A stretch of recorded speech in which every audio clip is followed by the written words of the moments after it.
Shalom. Sentant sa mort, un fonctionnaire du nom de Tom Smith a jugé bon d'appeler ses enfants et après avoir prié pour eux, leur a conseillé de suivre ses traces afin qu'ils vivent heureux et en paix. L'aîné des enfants, Elisabeth, qui était diplômée, a regardé ses frères et ses sœurs et s'est écrié « Papa, c'est dommage que tu meurs sans un sou sur ton compte bancaire.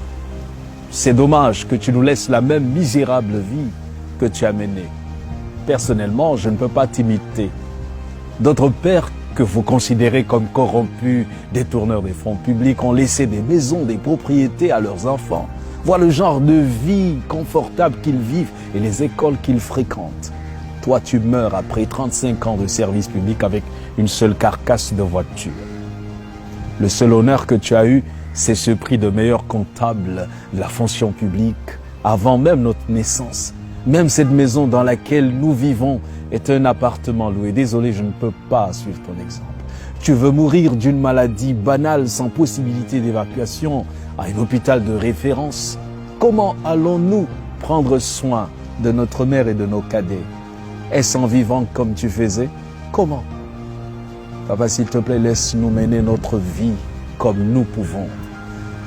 Le père n'avait pas un seul mot à redire. On lisait la peine sur son visage. Quelques jours plus tard, M. Tom Smith décède.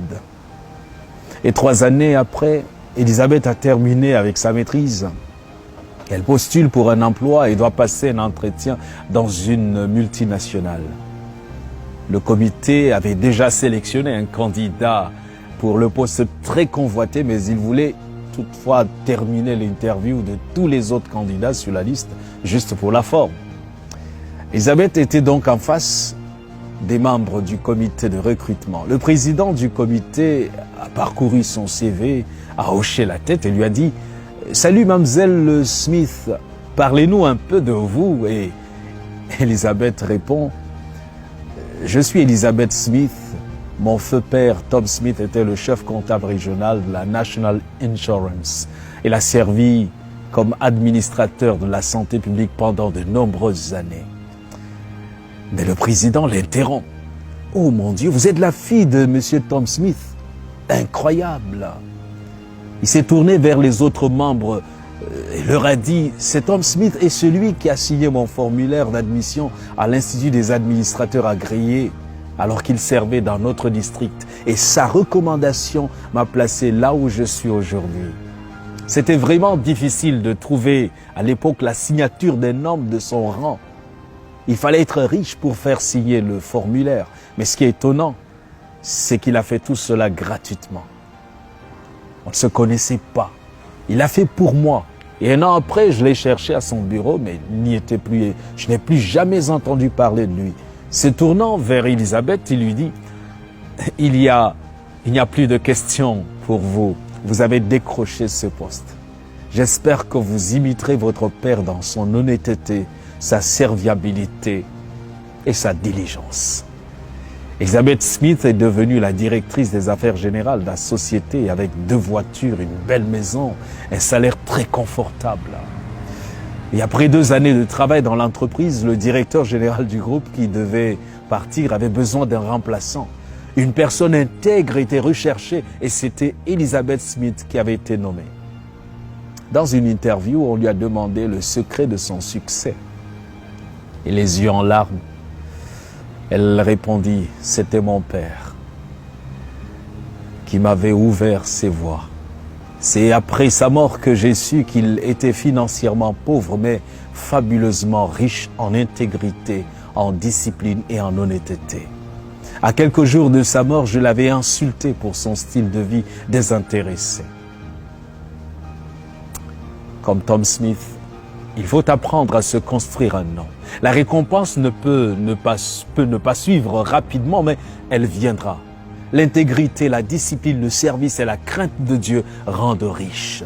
Et cette richesse nous laisse dormir en paix. Nous devons laisser un bon héritage à nos enfants, à la prochaine génération. Construisez-vous un bon nom pour vos enfants ou un bon compte bancaire. L'argent s'estompe, la renommée disparaît, les voitures se démodent, mais un bon nom reste pour toujours. Psaume 37, verset 25 dit « J'ai été jeune, j'ai vieilli, et je n'ai point vu le juste abandonné, ni sa postérité mendiant son pain. » Le sage dans Proverbe 22, verset 1 va dire « La réputation est préférable à de grandes richesses, et la grâce vaut mieux que l'argent et que l'or. » L'intégrité est une qualité qui revêt son possesseur d'un pouvoir irrésistible, d'un pouvoir qui le rend fort pour résister contre toutes les adversités. Une personne peut être dépourvue de beauté physique ou d'éclat intellectuel, mais si elle est honnête, elle obligera le respect. De telles personnes ont su rester en communion avec Dieu. Elles ont pour modèle le Christ rédempteur. Avez-vous mauvaise réputation? Vous appelle-t-on escroc, menteur, voleur, tricheur, véreux, corrompu? Dieu désire vous transformer.